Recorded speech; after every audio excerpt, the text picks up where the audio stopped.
ابو زرع رازی رحمۃ اللہ علیہ کے سامنے کسی شخص نے کہا کہ فلاں آدمی صحابہ کے نقص بیان کرتا ہے کہ فلاں صحابی نے یہ کیا تھا، فلاں یہ کیا، فلاں صحابی نے یوں کر دیا. دیکھو وہ کیا کہہ رہا ہے، وہ صحابہ کو برا بھلا نہیں کہتا. لفظ کیا ہے حکایت کے اندر؟ ینقص.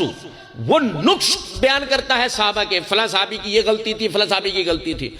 تو امام ابو زرع رازی رحمۃ اللہ نے فرمایا انہو زندیق، وہ ملحد ہے، بے دین ہے.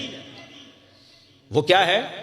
وہ تو رافضی بھی نہیں کہہ رہے، وہ تو بدعتی بھی نہیں کہہ رہے. بھائی جان ہمارے علماء تو پھر محتاط ہو کر یہ کہتے ہیں کہ ایسا آدمی بدعتی ہے، پھر دیکھا جائے گا، اس کی اصلاح کی کوشش کی جائے گی، اس پہ قرآن اور حدیث پڑھ کے سنایا جائے گا، اور آخری وقت تک اس کی ہدایت کا انتظار کیا جائے گا، پھر ہم اس پہ کفر کا حکم لگائیں گے. یہاں اتنی تک احتیاط کی جاتی ہے.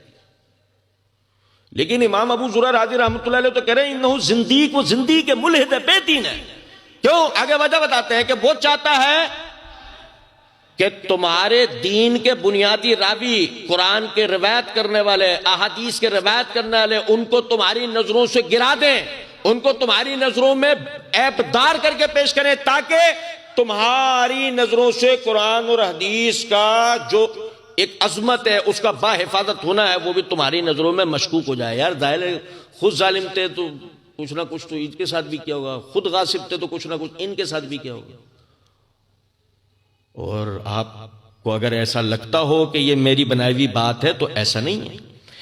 جن لوگوں نے صحابہ کے ظلم فسق کا عقیدہ رکھا، ان کا پھر ساتھ یہ بھی عقیدہ ہے کہ قرآن میں رد و بدل ہو گیا ہے، اور انہوں نے اس مسئلے پہ 1000 دلائل پر مبنی 2 جلدوں پر عربی میں کتاب بھی لکھی ہے، فصل الخطاب علی اثبات تحریف کتاب رب الارباب کے نام سے. اب بتاؤ کیا چاہیے آپ کو؟ اور ابھی زندہ ان کا فرنگی مناظر جو امریکہ میں بیٹھا ہے، وہ مناظروں کے چیلنج دے رہا ہوتا ہے اپنے اس عقیدے کے اوپر کہ قرآن میں رد و بدل ہو گیا، آؤ مجھ سے مناظرہ کر لو. لو زندہ ثبوت دے رہا ہوں میں آپ کو، کوئی عربی کتاب بھی نہیں ہے، جاؤ نیٹ پہ سرچ کر کے اس کا دعویٰ سن لو. یہ منوسیت آپ کے ذمہ آئے گی. آپ صحابہ کے بارے میں ایک دفعہ بدزن ہونا شروع ہو، آخر کار قرآن اور حدیث آپ کے ہاتھ سے نہیں جائے تو جو چور کا حال وہ ہمارا تو اس میں تجربہ ہے.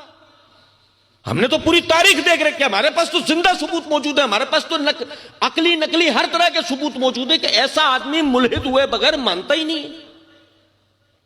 کیونکہ جب آپ سے بنیادی راوی چلے گئے تو اب دین تو آپ سے لازماً جانا ہی جانا ہے. سند نہیں رہی تو متن کس کام کا.